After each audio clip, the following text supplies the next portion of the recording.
നമസ്കാരം, പ്രവാസി മലയാളിയിലേക്ക് സ്വാഗതം. ഇറാൻ സൈനിക മേധാവി സുലൈമാനിയുടെ വധത്തെ തുടർന്ന് ഗൾഫ് മേഖല യുദ്ധഭീതിയുടെ നിഴലിലായിരുന്നു. എന്നാൽ US-ഇറാൻ വിഷയത്തിൽ ദുബായിക്ക് സുരക്ഷാ ഭീഷണി ഇല്ലെന്നും കിംവദന്തികൾ പ്രചരിപ്പിക്കരുതെന്നും ഈ വിഷയത്തിൽ മാധ്യമങ്ങൾ ജാഗ്രത പുലർത്തണമെന്നും മീഡിയ ഓഫീസ് നിർദ്ദേശിച്ചു.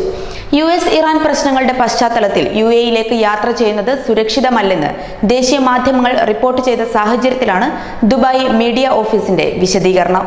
ദുബായിക്ക് യാതൊരു വിധത്തിലുള്ള ഭീഷണിയുമില്ലെന്ന് മീഡിയ ഓഫീസ് അറിയിച്ചു. ദുബായ് ലക്ഷ്യമിട്ടുള്ള സുരക്ഷാ ഭീഷണികളെ കുറിച്ച് പ്രചരിക്കുന്ന അഭ്യൂഹങ്ങൾ വ്യാജമാണ്.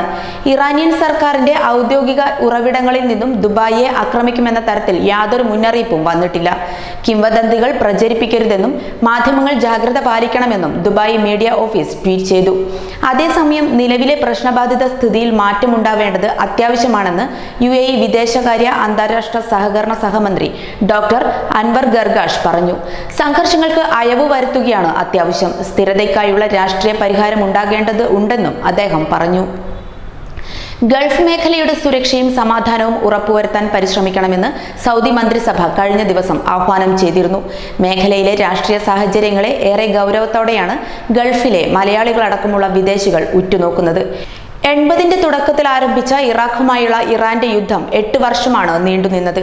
ദീർഘകാല യുദ്ധത്തിലേക്ക് കാര്യങ്ങൾ കൈവിട്ടാൽ ഗൾഫ് മേഖലയെയും മലയാളികൾ ഉൾപ്പെട്ട പ്രവാസി സമൂഹത്തെയുമാകും അത് ഏറ്റവും കൂടുതൽ ബാധിക്കുക.